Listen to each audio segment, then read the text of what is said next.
I'm starting. It's evening में dear students 33 बेटा अब तक अगर मैं बात करूं आपके फर्स्ट चैप्टर की 33 कॉन्सेप्ट्स कंप्लीट हो चुके हैं, यानी 10th स्टैंडर्ड और 11th स्टैंडर्ड में कितना डिफरेंस है आपको इस कॉमर्स के अकाउंट्स के कॉन्सेप्ट से पता चलेगा कि 10th स्टैंडर्ड की स्टडी सच में कुछ अलग थी।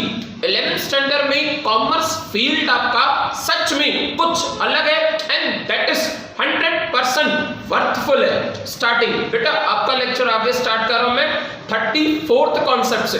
33 कॉन्सेप्ट की मैं बात करूं, 33rd that is the income. मुझे याद आ रहा है मैंने आपको एग्जांपल दिया था कि पर्टिकुलर डे, एक दिन पे, उस लास्ट डे पे, फुल डे की मैं बात करूं मेरी इनकम 1 लाख रुपीस थी।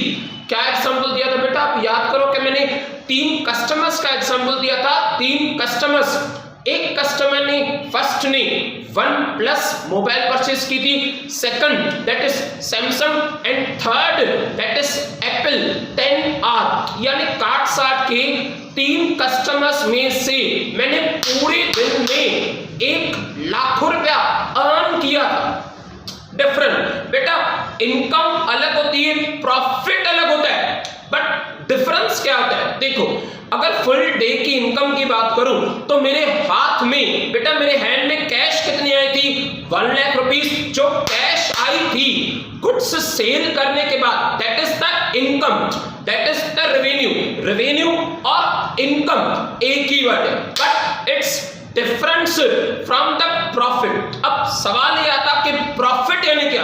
देखो बेटा उस एक दिन की अगर मैं बात करूं ना, उस एक दिन में out of the 1 lakh rupees, उस एक दिन में 10,000 रुपया मैंने सैलरी चलाई थी, अपने स्टाफ को मैंने 10,000 सैलरी दी थी। अच्छा उसके बाद आउट ऑफ द 1 लाख 5,000 रुपया उस शॉप के लाइट का बिल पे किया था। यानी 1 लाख रुपए में से मैंने 10,000 रुपया सैलरी चलाई थी, 5,000 रुपया लाइट के बिल का था। आउट ऑफ दैट 20,000 रुपया मैंने शॉप की रेंट पे की थी।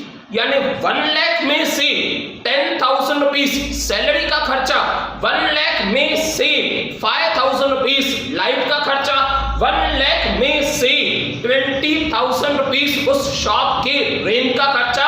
रिमेनिंग, अगर रिमेनिंग बात करो 65,000 मेरा प्रॉफिट था। यस एग्जैक्टली, अगर आप इनकम्स में से आप सेल्स की रेवेन्यू में से सारे खर्चे लेस करोगे और काट 60 की, याद करना सर ने कहा था काट 60 की, आपके हाथ में जो बच रहा है that is called as a profit. Profit यानी क्या बेटा? Income 1 lakh rupees minus expenses 35,000, remaining कितना बेटा? 65,000 हमारा प्रॉफिट हुआ। स्टार्टिंग देखो मैं आपका 34th कॉन्सेप्ट स्टार्ट कर रहा हूं। क्या कह रहे हैं? Profit. Profit is the excess जो रेवेन्यू से ज्यादा हो। Profit is the excess of over the revenue expenditure during the accounting year. मैंने आपको एग्जांपल सिर्फ 1 डे, पर्टिकुलर डे का दिया था। आगे the aim of the every business organizing is analysis to earn the profit. देखो ना बेटा सीधी सीधी बात है, किस स्टूडेंट ने 60% लिए, किस स्टूडेंट ने 70% लिए, किस स्टूडेंट ने 80% लिए। हर स्टूडेंट अपनी जगह पे सही है। इसी तरह से जिस तरह से परसेंटेज बताती है कि मार्क्स कितनी है, उसी तरह से प्रॉफिट बताता है कि बिजनेसमैन कितना ज्यादा फाइनेंशियली स्ट्रांग है। सैमसंग कंपनी का प्रॉफिट ज्यादा है या एप्पल कंपनी का प्रॉफिट ज्यादा है या OnePlus कंपनी का प्रॉफिट ज्यादा है? जिसका प्रॉफिट ज्यादा, इट मींस वो कंपनी फाइनेंशियली ज्यादा स्ट्रेंथ है। आगे दैट इज एग्जांपल लिखा हुआ है इस पीडीएफ फाइल के हिसाब से। Mister Sanjay sold goods of ₹1,50,000। PDF file के हिसाब से बता रहे 1.5 लाख रुपए के गुड्स बेचे। किसे बेटा? संजय ने चेतन को। आगे further during the year, full year की बात कर रहा है वो।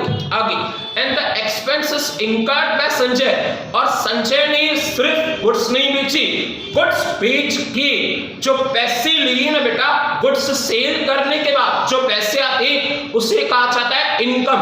दैट इज 1,50,000, 1.5 लाख रुपए में से संजय ने बहुत कुछ खर्चा भी किया है। लिखा हुआ है mister Sanjay incurred the expenditure that is ₹80,000। 1.5 lakh रुपए में से 1,50,000 में से संजय ने 80,000 रुपीस खर्चा किया है। ट्रांसपोर्ट का खर्चा, लाइट का खर्चा, रेंट का खर्चा, वर्कर्स की वेजेस का खर्चा, स्टाफ की सैलरीज का खर्चा, गुड्स के पैकिंग का खर्चा। इट मींस आप सारे एक्सपेंसेस लेस करो, किसमें से बेटा? आय minus E, income minus expenses is equal to profit. यानी 1,50,000 में से आप 80,000 लेस करोगे तो मुझे बताओ आपके हाथ में काट साट के प्रॉफिट, यानी क्या बेटा? काट साट के आपके पास प्रॉफिट कितना हुआ? That is 70,000।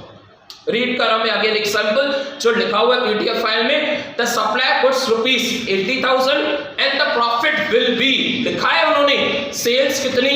1,50,000 लेस एक्सपेंसेस कितने बेटा? 80,000।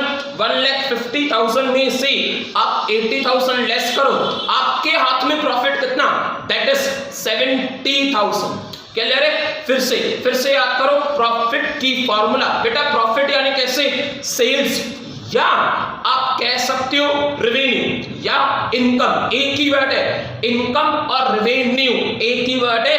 आय minus E, income minus expenses is equal to profit. Next की बात करें 35। Yes, loss. जिस तरह से कार को दो बाजू चला सकता है बेटा, आप कार स्ट्रेट चला रहे हो यानी हमारा बिजनेस एकदम सीधा चल रहा है, कार हमेशा सीधी चलाती है, उसी तरह से हमारा बिजनेस एकदम सही चल रहा है, एकदम स्ट्रेट चल रहा है। इट मींस हम प्रॉफिट में हैं।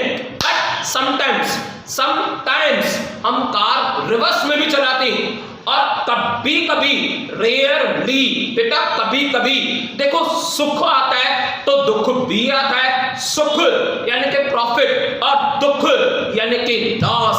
जिस तरह कार रिवर्स में चलाई जाती है कुछ बातों की वजह से, कुछ कंडीशंस की वजह से, या बिजनेस ना होने की वजह से हमारा बिजनेस भी रिवर्स में चल रहा है। सर आप क्या बात कर रहे हो? बिजनेस रिवर्स यानी बेटा अगर बिजनेस रिवर्स में चल रहा है ना, यानी हमारा बिजनेस लॉस झेल रहा है, और बिजनेस जितना ज्यादा लॉस झेलेगा उतना ज्यादा बिजनेस बंद होने का खतरा होता है। देखो लॉस यानी क्या? अज्यूम बेटा, असम्पशंस करो कि full year out of the 365 days, 365 दिन में से हमने जितनी भी सेल्स की, उस सेल्स का अमाउंट था 10 लाख। यानी एज अ बिजनेसमैन मैं बिजनेस करता हूं केमिकल्स, मेरी फैक्ट्री केमिकल्स बनाती है, और केमिकल्स की बॉटल्स मैं पूरे अंबरनाथ में, उल्लासनगर में सेल कर रहा हूं। बेटा मेरी कंपनी ने पूरे साल में 10 लाख रुपए की केमिकल्स की बॉटल सेल की। यानी मुझे बताओ मेरे बिजनेस की रेवेन्यू कितनी? That is 10 lakh. 10 लाख को छोड़ के बहुत सारे खर्चे किए हमने। फैक्ट्री के वर्कर्स का खर्चा, वेजेस, स्टाफ की सैलरी का खर्चा, सैलरीज। हमारी फैक्ट्री खुद की नहीं है, हम रेंट पे करते हैं एवरी मंथ। रेंट का खर्चा, लाइट के खर्चे, इलेक्ट्रिसिटी का खर्चा, पैकिंग और ट्रांसपोर्टेशन का खर्चा, सारे खर्चे काट साट के अगर रेवेन्यू देखी जाए, अगर इनकम देखी जाए तो 10 लाख रुपया, और खर्चा देखा जाए तो 12 लाख रुपया, इनकम 10 लाख, एक्सपेंसेस 12 लाख। यानी कुछ कमाने की जगह इनफैक्ट हमने अपनी पॉकेट से गवाया है। द वर्ड पॉकेट से गवाया।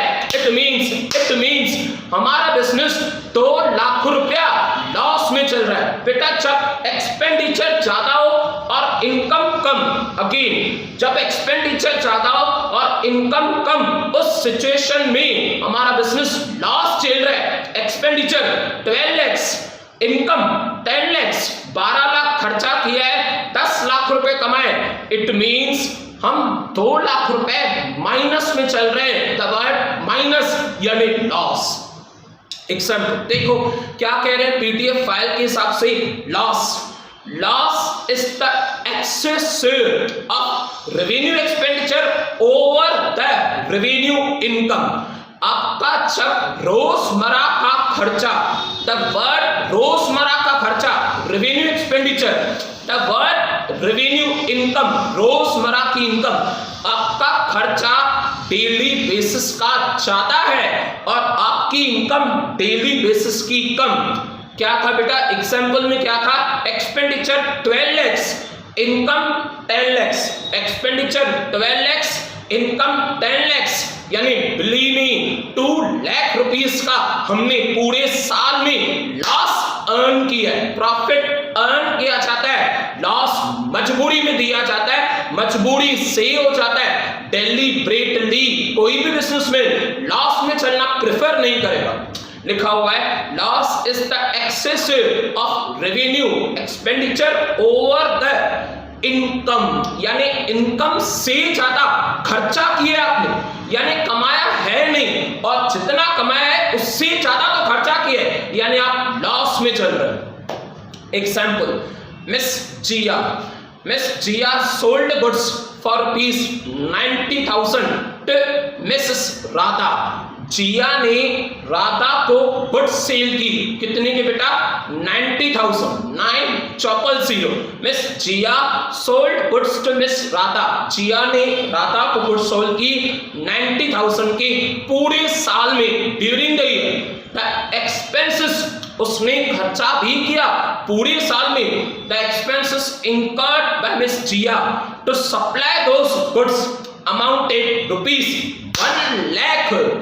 1 लाख रुपए के तो हमने गुड्स भी सेल नहीं किए, 1 लाख रुपया खर्चा किया है। इट मींस आपने इनकम से ज्यादा एक्सपेंडिचर किया है, और वो भी कितना बेटा, इनकम कितनी 90,000, एक्सपेंडिचर कितना 1 लाख। आपका एक्सपेंडिचर ज्यादा, income come, that is that difference is -10,000। हम 10,000 रुपया माइनस में चल रहे हैं। देखो further the loss will be, लिखा गया है आप भी रिटर्न प्रैक्टिस में सेम यही फॉर्मूला अप्लाई करो, सेम ऐसे ही लिखो, चाहे वो सेल्स लिखो स्लैश इनकम स्लैश रेवेन्यू, एक ही वर्ड है। सेल्स कितनी बेटा 90,000, अच्छा लेस एक्सपेंसेस कितनी, दैट इज 1 लाख। 90,000 में से 1 लाख कैसे डिडक्ट करें, आपका आंसर माइनस में आएगा, दैट इज 10,000, यानी वो आंसर जो है ना बेटा वो माइनस में आएगा, वो प्रॉफिट नहीं होगा, वो लॉस होगा। आप देखना उसे माइनस की साइन देके 10,000 लॉस में लिखना। नेक्स्ट दैट इज 36th, क्या कह रहे हैं देखो 36th आपका टर्म, आपका कॉन्सेप्ट है ऑपरेटिंग। बेटा सिंपल सी बात बताओ, मुझे एक सिंपल सी बात बताओ, असम्पशंस करो कि ये मॉन्टेक्स कंपनी की पेन, अच्छा यानी ये पेन किसने बनाई होगी, मॉन्टेक्स कंपनी ने। पूरे साल का प्रॉफिट, बेटा वो प्रॉफिट जो हमारा रोजमर्रा का, यानी अगर मॉन्टेक्स कंपनी प्रॉफिट कमा रही, वो भी पेन सेल करने से, उसे कहा जाता है ऑपरेटिंग।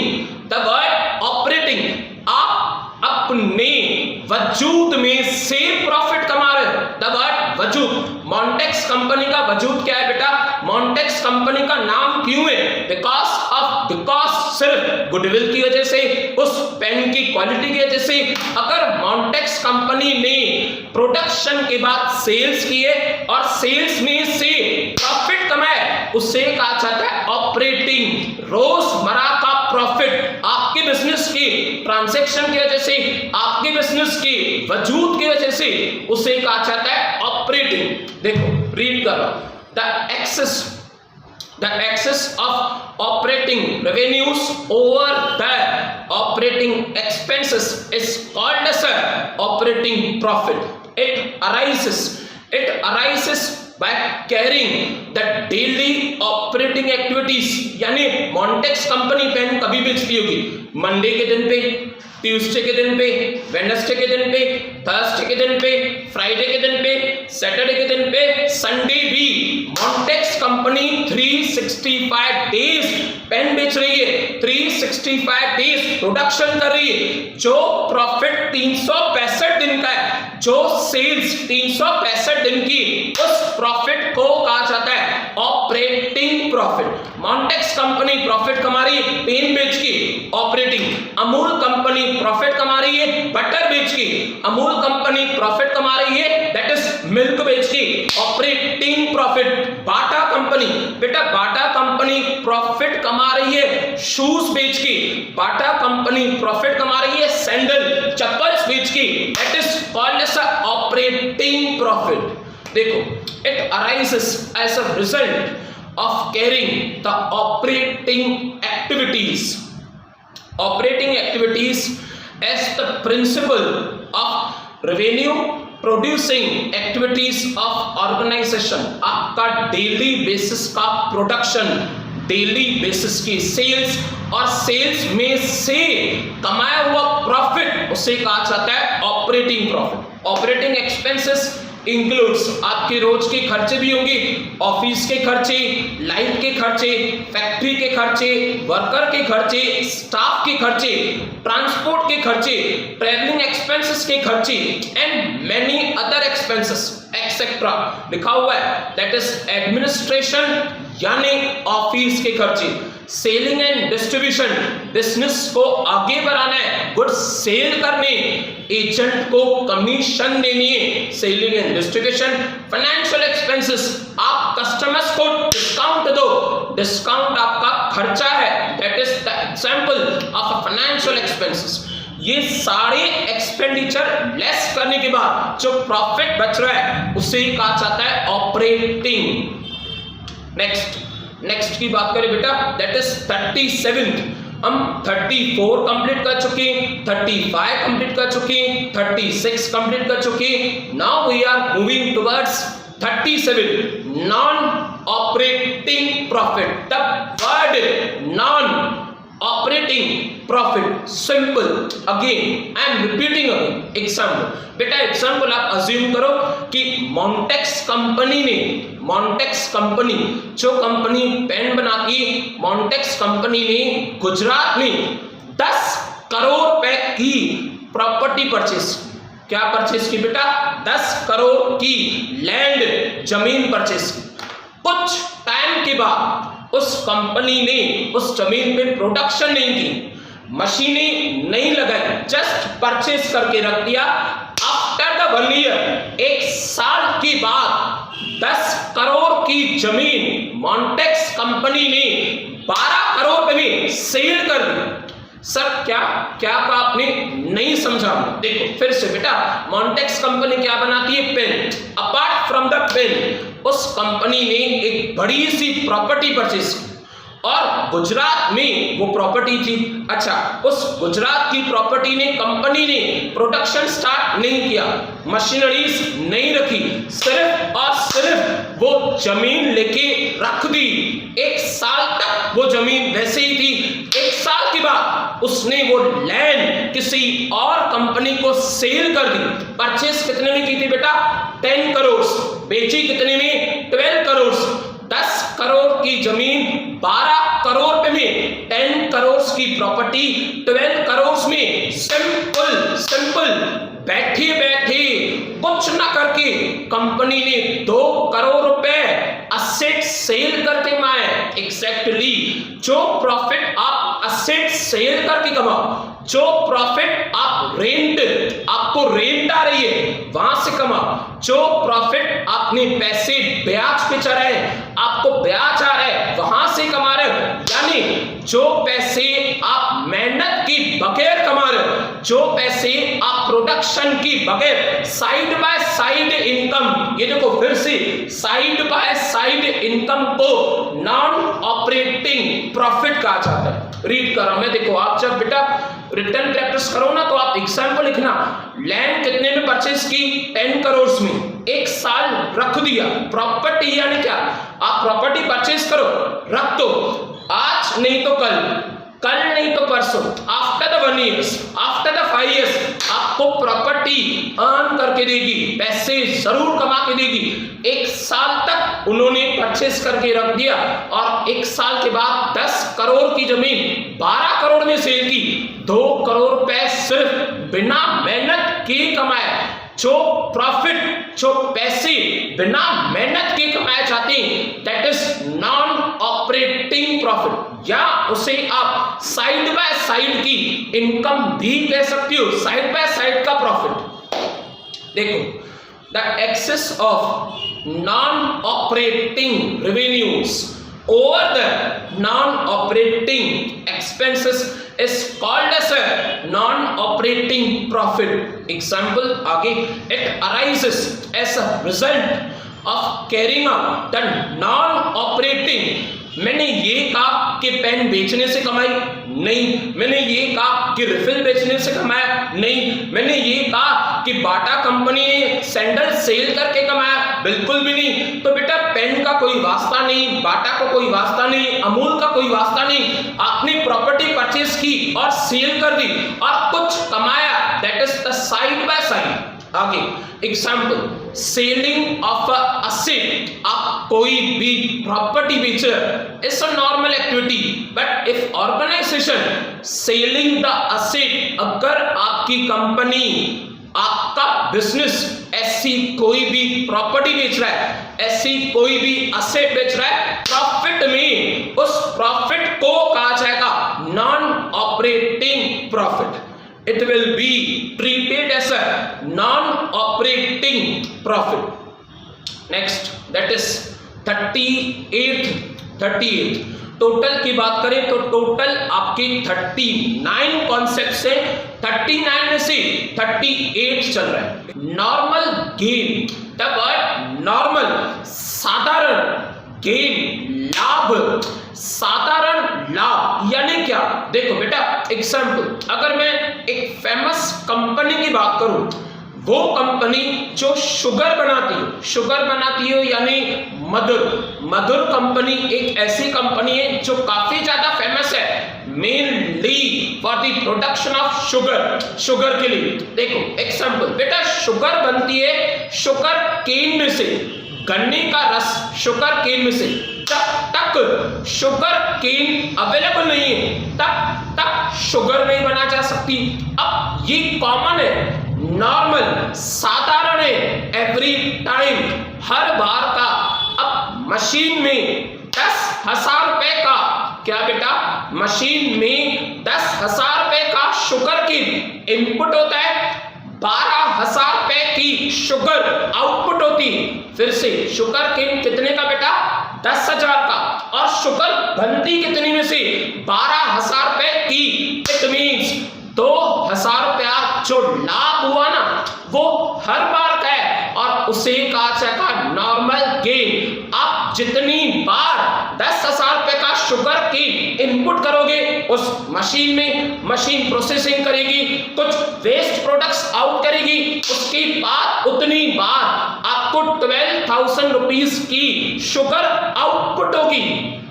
10,000 का इनपुट, 12,000 का आउटपुट, यानी 2,000 रुपए का वो क्या हुआ, गेन, उसे लाभ कहा जाता है। और वो भी नॉर्मल क्यों बेटा, ये फिक्स है, फिक्स, इतना तो हर बार होता है, that is called as normal gain, साधारण लाभ।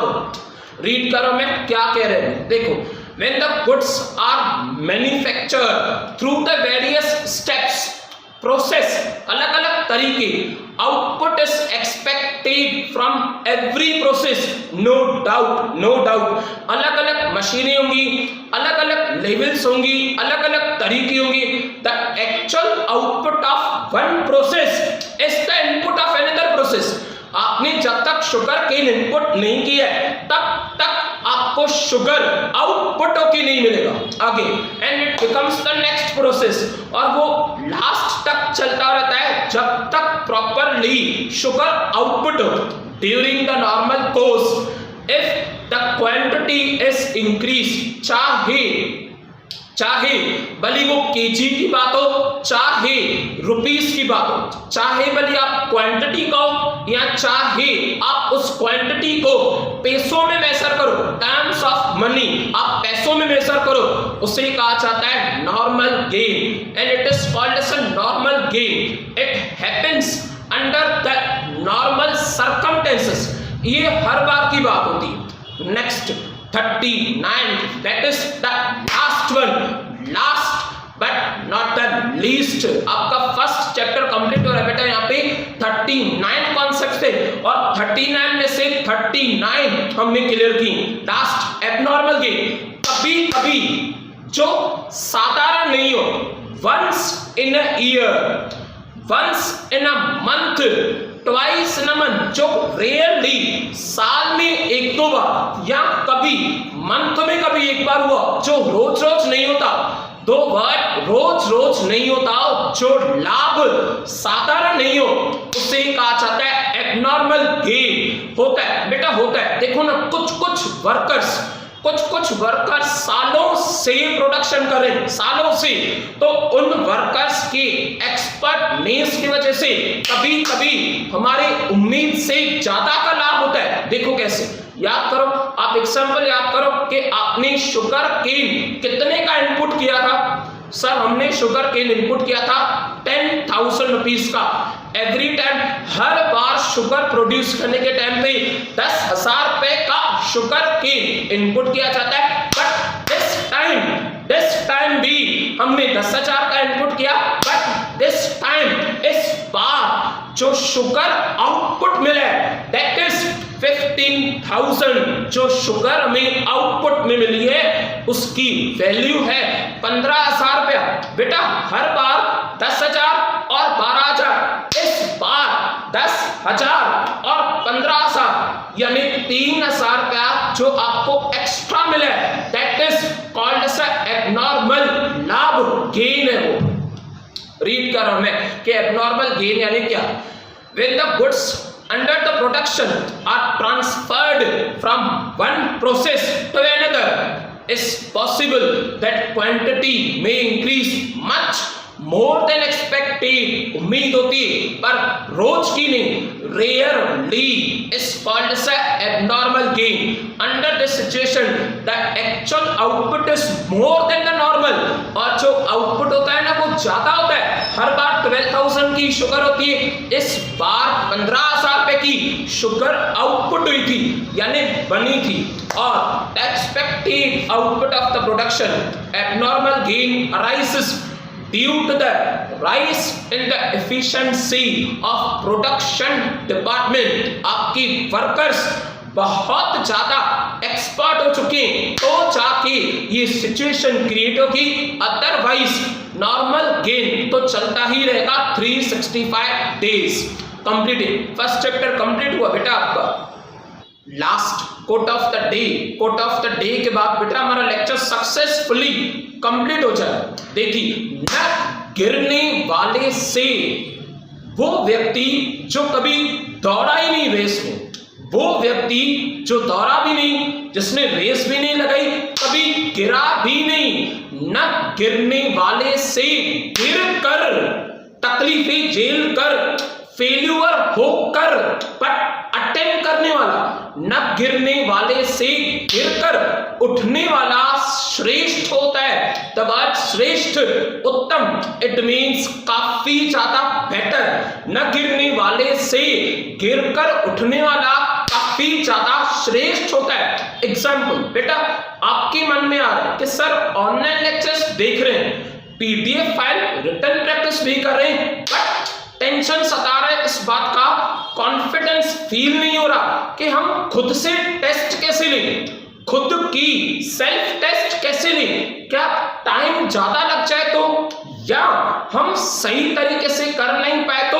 याद करो बेटा, लिखा है इन्होंने, गिरकर उठने वाला काफी ज्यादा बेटर होता है। आप पीडीएफ फाइल में से क्वेश्चंस बनाओ, खुद की टेस्ट खुद बनाओ, वक्त को सलाम होता है, सैल्यूट करो टाइम को, खुद की टेस्ट खुद बनाओ, खुद की टीचर आप घर पे पे खुद बनो और बिना देखे रिटर्न प्रैक्टिस करो।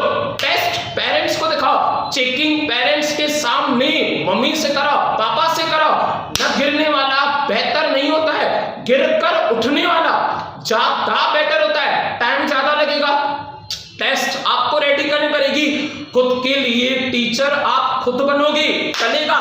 It creates confidence, confidence comes from the experience, experience comes from the bad experience. आज की टेस्ट में वक्त ज्यादा लगेगा, नेक्स्ट वीक की टेस्ट में कम, उसके बाद वाले वीक में और भी कम। न गिरने वाले से गिरकर उठने वाला काफी ज्यादा श्रेष्ठ, उत्तम, एकदम सही आदमी होता है। That's sufficient for today.